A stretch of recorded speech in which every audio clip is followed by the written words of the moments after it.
Okay, welcome to the Freedom Hustles podcast, the podcast dedicated to all the best hassle-free hustles to give you more time and money freedom. I'm Andy Lehman, owner of freedomskillsacademy.com, and he is John Banks, owner of sideincomeman.com. So, okay, John, so what's the topic for discussion today? So, episode 1, quite excited. So today we're going to be talking about how to sort of publish your own work via eBooks or, print on demand and that sort of thing. So it's a topic that, you and I have both had some success with. We've both got some experience with, yourself being a sort of self-published author. And I think the pair of us between us have wrote several ebooks, albeit if they were used as lead magnets, giveaways, or even to sell in some cases. So I've just published my first kind of paperback, if you like. So using the Amazon Kindle platform, well, the KDP platform, which has got a lot going for it. What's this book? What's the title? What you got published? So I've just wrote one based on my own niche, which, as you know, but perhaps for the listeners out there, is all about side hustles and how to start your own kind of, add to the pot. Everyone needs, with a bit of, the current world situation and things like that, the 9 to 5 often isn't enough, certainly for some families. So my book is all about how to bring in a little bit more, like whether it be another 50 quid a month or even up to sort of, a more substantial number, 500, £1,000 a month. So it's a kind of blueprint into that, really. But anyway, we don't want to talk about that. The thing about publishing books, though, which you found, is actually it's a lot easier than you think, isn't it? Really, I mean, for anybody, really. Yeah, exactly. A lot of people, I think a lot of people have this kind of big, misconception that to get yourself.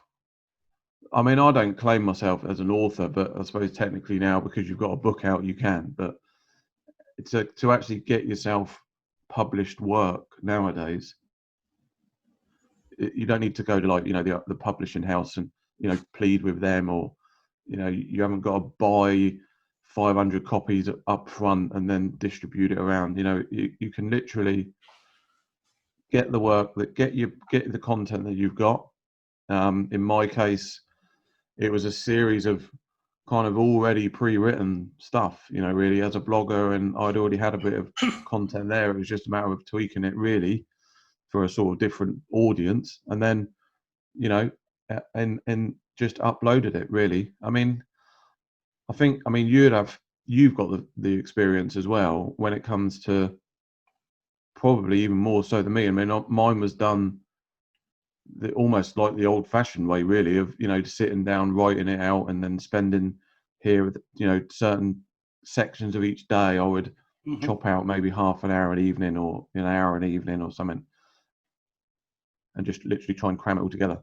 And then you're forever like proofreading it, and And you said there something about, which I think, didn't you say Tim Ferriss with his 4-hour work week? It's basically the same thing. He, as a blogger, he wrote blog posts which he published onto his blog, and then over time compiled them all into a book, which has become a bestseller for him. And the other thing with basically writing a book, like you say, you become the author, but there is still today this idea that when you are a published author, even though you've done it yourself, you become the expert. I mean, that there just goes to show you that's one of the reasons why publishing a book for yourself these days is a lot easier, because if you are writing blogs, you've got the content there. The Chicken Soup for the Soul, now their book Empire, which basically their first book was again just a compilation of stories, but they didn't actually write it themselves. They basically had the idea. Jack Canfield and Mark Victor Hansen, they had the idea, and they got somebody to basically compile a load of positive business stories, and they published that. And now I don't know how many titles there are in that that series, but they compiled that, and they are basically the thing I like about books is that they become a multiple income stream, and that is one thing that they have. And so, like you've got now, you've got yourself your own little income stream, which is also showing you as an author, an expert author, and you've sold a few on Amazon. Is that right?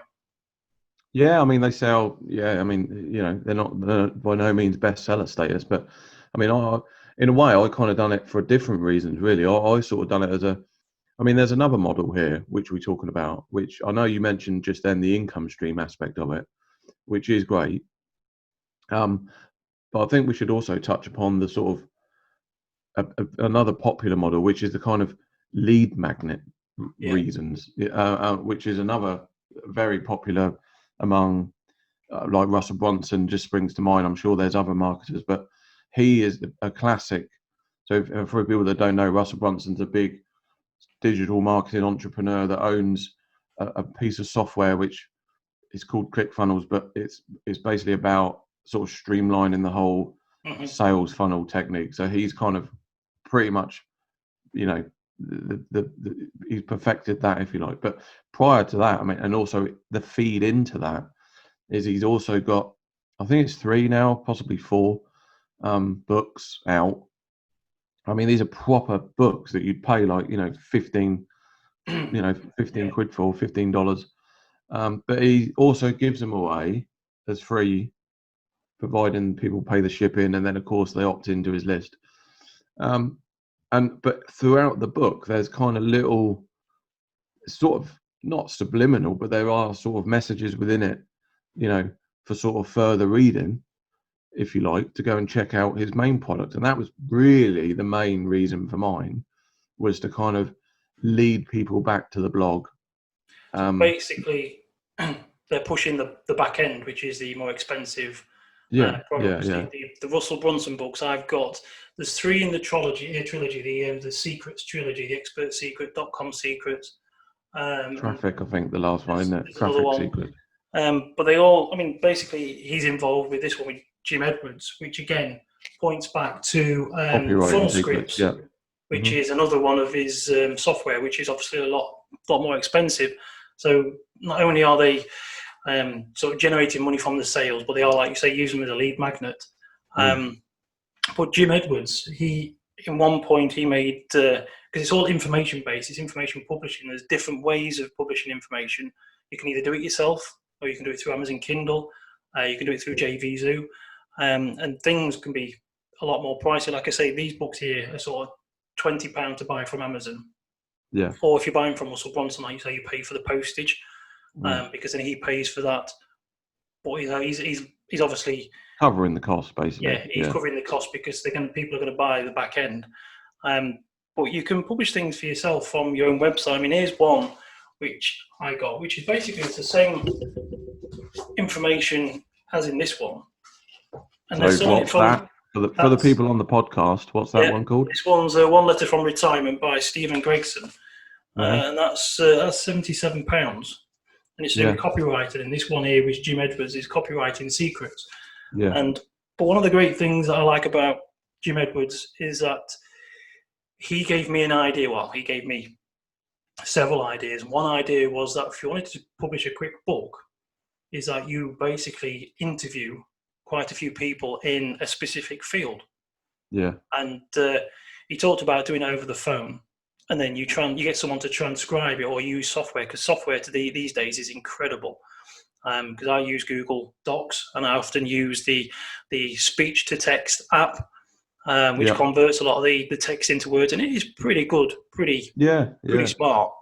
But just at the moment, I've been trying to use Rev.com. So I've got the app on my phone.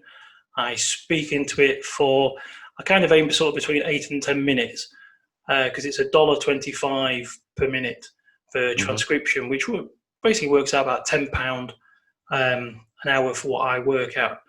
And their service says that they say they're going to do get the work back to you within 24 hours, or probably even 48.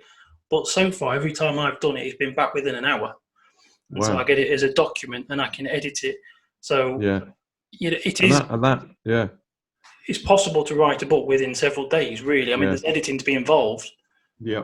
But And I think that's a really important point that you make, because, I mean, one thing that I've learned definitely from doing it, I mean, I would certainly, I mean, you could almost say that rev.com that you're using there is a sort of form of outsourcing. Well, it is, isn't it? You're kind of outsourcing it to a degree, because it's easier for you to just stand there and talk and just, let you just go with the flow and just, and then the whole thing comes back as written text. And, it's a great way of almost kind of systemizing and sort of speeding up the process for people. And that, I mean, to do that, I mean, that's an amazing way. I mean, there is the real possibility then that people could effectively write a book on their commute to work every morning.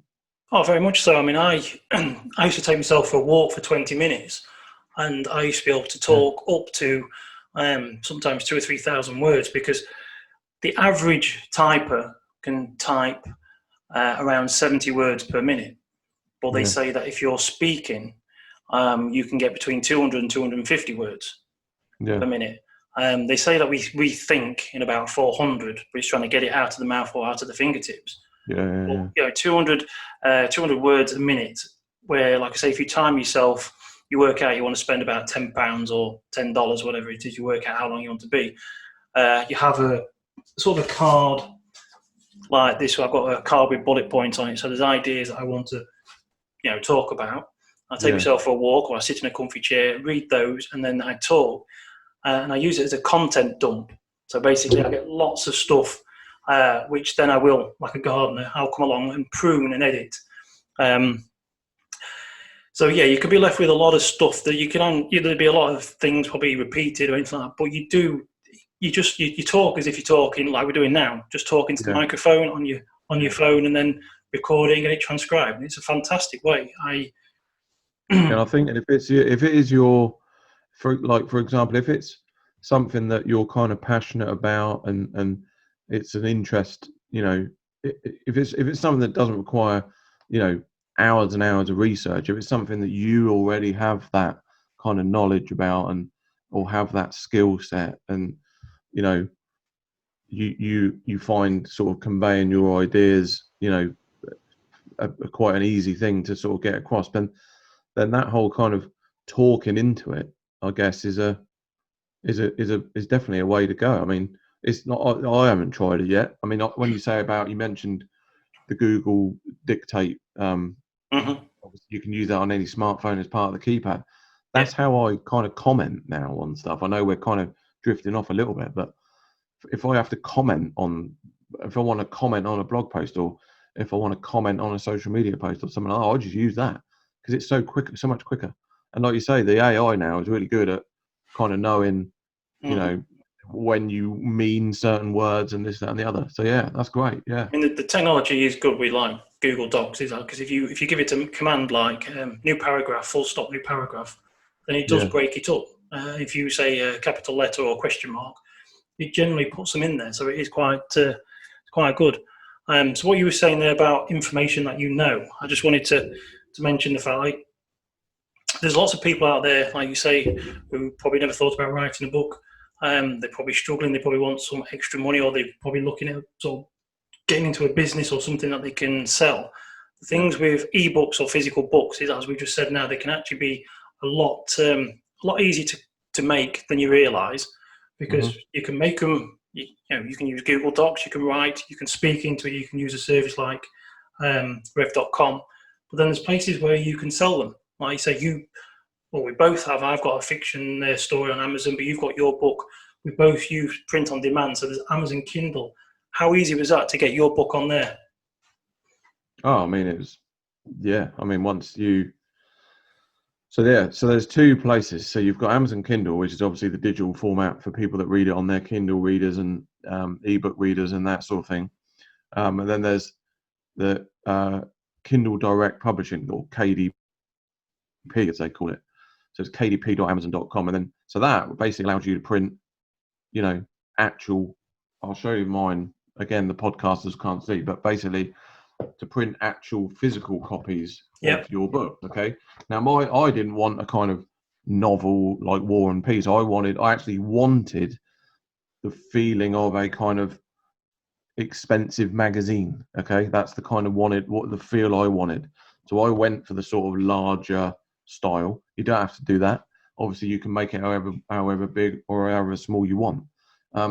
So then you basically just format the whole thing. So I wrote the whole thing out first in Word, and then I used a program called Canva, canva.com, which is like a free. There is a premium version, but there's a free version, and it's mainly a graphics suite for doing social media graphics, Pinterest pins, all your thumbnail artwork. It's basically like that. It's really good, really, really good. If anyone's like me, I don't use Photoshop. I'm not a design tech or anything like that. But Canva, you can really make some stunning stuff with it. So basically, I use that, and I formatted the book in that as a PDF. So I basically uploaded the Word document, if you like, and broke it down into sections.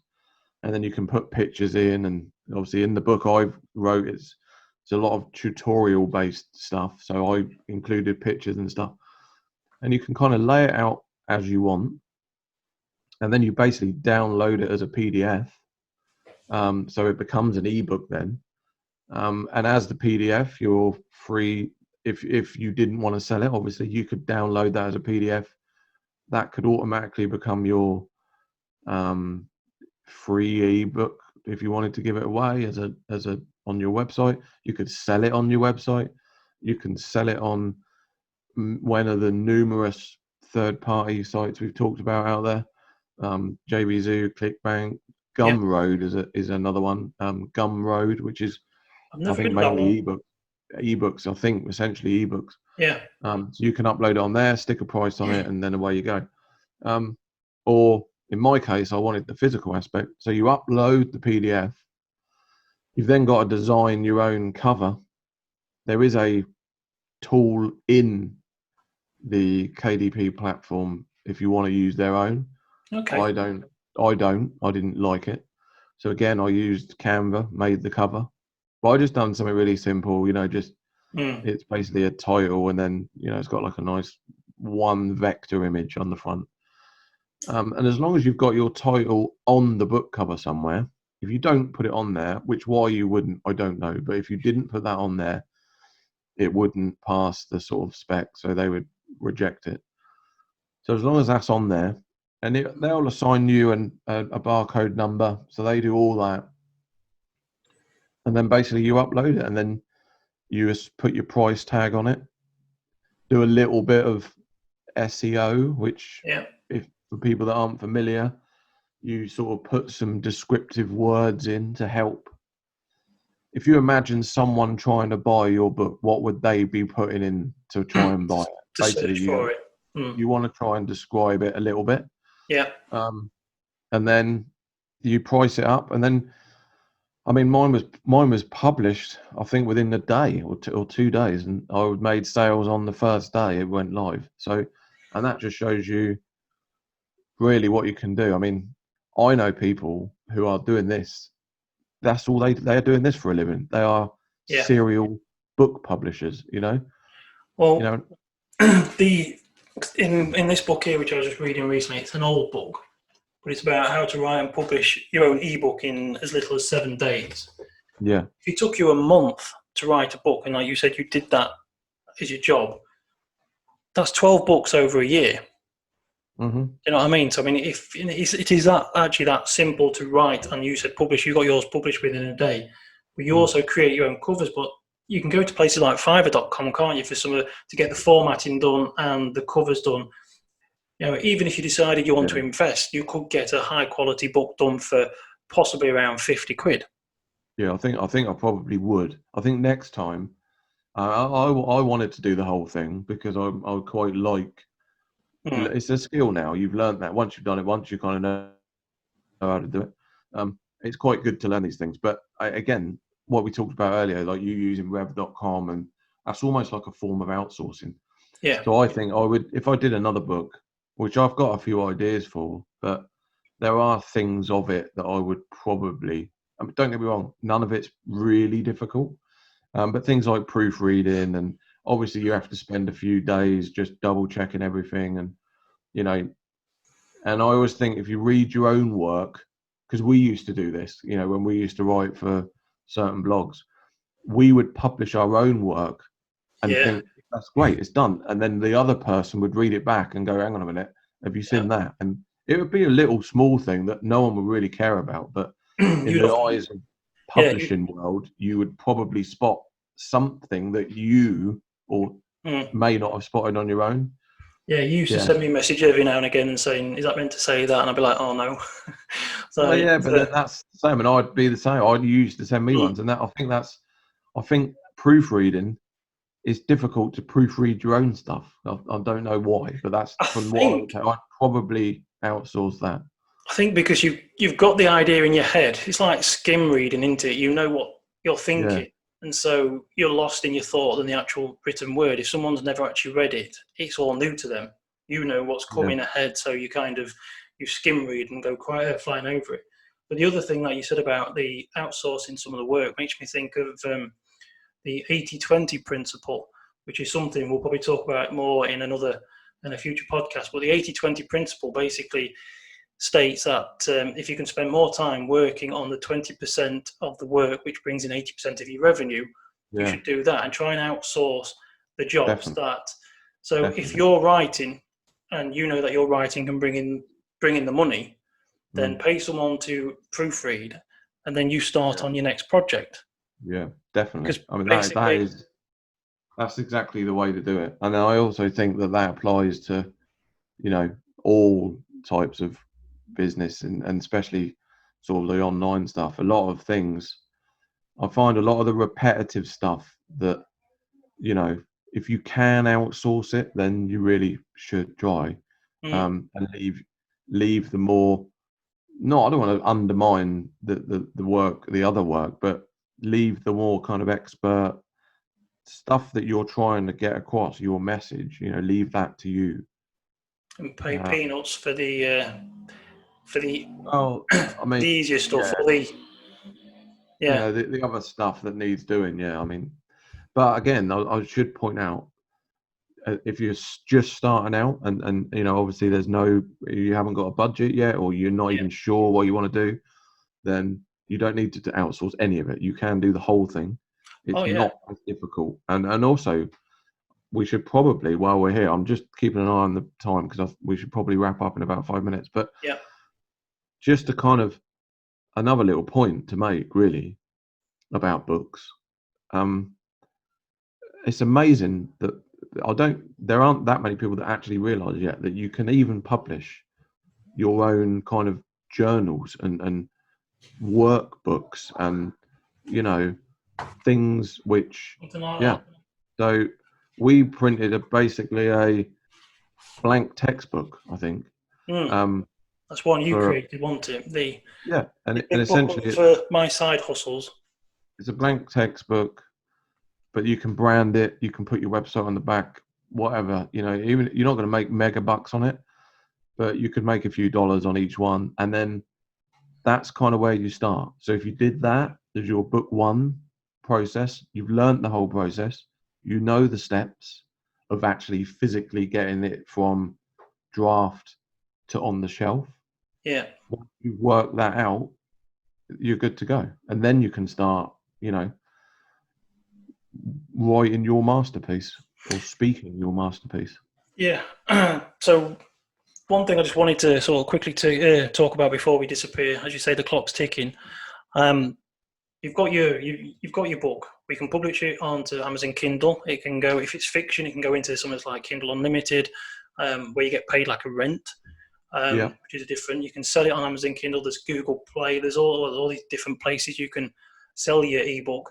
But if it's an information product, if it's one like a lot of the books I've been reading, and I've just read a couple recently by David Garfinkel, who's a copywriter. A hmm, lot of these people write their own because they know their stuff, and they can teach people stuff which, in many ways, can change your life. Because I've gone from working on building sites now to working at home and working as a writer. I've learned lots of stuff, and it's changed my life. And so that puts a different price tag on them, and it also means that a a lot of the information products that you're seeing, people are selling from their own websites. They're not going to Amazon. And if they've got a following, as you said, you can give a lead magnet away, build up an email list. Some of these people who've got email lists are raking in. I mean, David Garfinkel is one example. He made, within 2 months of one of his books going live, I don't know how many followers he had on his email list, but he made $35,000 in sheer profit in 2 months. Yeah. Jim Edwards made around 100,000. It was an information product. There was a few videos to go with it on a DVD, but that was within sort of 5 months. It was £100,000. That wasn't profit. That was in sales, basically. But I mean, that's cracking going, and that is something that they don't necessarily stick on Amazon straight away. They were things they were selling from their websites as eBooks, no physical books. There's nothing to print off, and they were selling them. I mean, like I say, I've seen ebooks selling for 280 odd quid. Yeah, I mean, yeah. I guess it depends on the message and the the audience, and I guess So I guess it depends on the message, and what you're sort of trying to convey. So I think on that note, that's probably a good place to wrap up. So what I would say was that we've sort of covered quite a lot here. I think people need to kind of sort of knock down that wall, if you like, of there's no way I can do it, it's too complicated, or I'm never an author, or I don't know what to write about. Get rid of all that sort of negative thoughts, and you can do it. Most people that have got blogs or businesses, or they have content already. Okay. Yeah. A business will have content already. Go to the customer forums questions. There you go. There's a load of content in there. Have a look at your customer complaints even. Okay. Work out the problems. There's your answers. There's a solution. Put that into a book. So that would be my sort of closing thoughts, really. Anything to add?